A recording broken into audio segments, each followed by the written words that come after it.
So here we have Troy's 65 Mustang Fastback. It's got a pretty well built engine here that he has very few miles on, and Tremec 5-speed or some sort of a 5-speed, and then 355 posi track in the rear end. So it's a pretty nice car, but he was having some issues. The timing wasn't set quite right and the carburation was kind of off, and has a real nasty squeal. So we're going to determine today what's wrong with this car and hopefully get it straightened out for him. And with the squeal, you know, we weren't sure if it was the belt or whatnot, or it just sounded real metal on metal. So we pulled the distributor because it seemed like when we advanced the timing, the squealing got worse. But really, you know, I've come to the conclusion that that was just because when you advance the timing, your RPM will typically increase, and when I backed it off, the RPM decreased, so it was RPM dependent. But we're going to get his distributor back in here and get it timed up right. Originally when I got here yesterday, it was set to 8 degrees before top dead center, and you know, 32 total. So what I brought here with me today in my tools is some limiting stops on it to limit how much timing the engine can take in, and then we're going to set the initial timing to 15 degrees. Before his, I had a vacuum gauge on it yesterday, and it was reading about, you know, 5 or 6 degrees, or 5 or 6 inches of vacuum, excuse me, and that's pretty darn low, and it doesn't have that hefty of a camshaft. So you know, we gathered that we need to advance our timing. So with the duration of the camshaft being 500 thousandths or so, you know, 15 degrees is about where we need to start out with.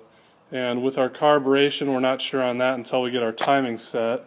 But with pulling our spark plug number 1, we can see that our engine is real rich. So he explained having a off idle bog problem with the engine. So we're going to go ahead and work through and work backwards, get our timing set, and then once we have our timing set, get our carburation. Then we're going to move on to our squealing sound, which I believe to be a belt squealing sound from our pulleys not being in perfect alignment. But anyway, here we go. We'll get after it. Here we are with Troy's Mustang. We got our timing advance stops here, and we're going to go ahead and set his timing advance to 15 degrees initial timing. Usually I'd hook in the vacuum advance to manifold vacuum, but we don't have an adjustable vacuum advance on this car. So we're going to go ahead and run off ported vacuum, so we're only getting a vacuum advance off idle. But anyway, so we'll set it to 15 degrees initial, and it should be about 32, 34 total, and should be good to go.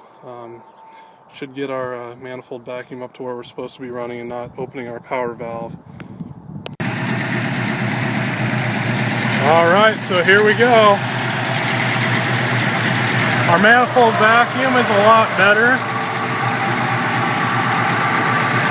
Idling pretty solid, big lopey cam in this thing.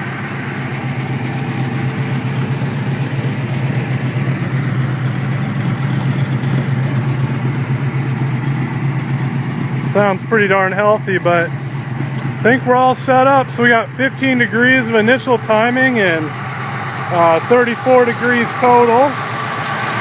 Vacuum's coming in good. We moved his what is that called? Accelerator pump. There we go. Moved the accelerator pump up to position 1. Brought the car to an 800 RPM idle, and then adjusted our arm. We got some pretty good throttle snap now.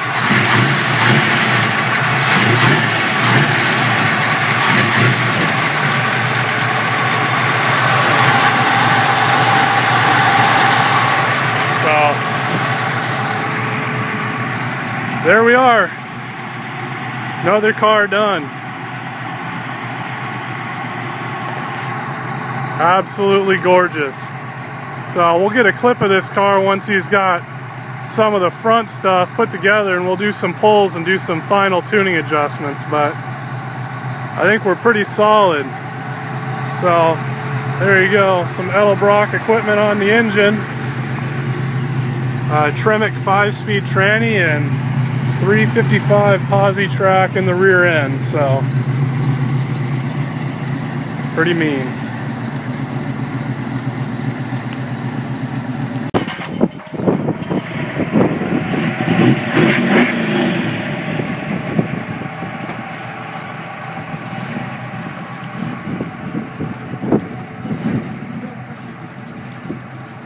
Uh-oh, the pressure. Yeah, I got that thing running pretty good.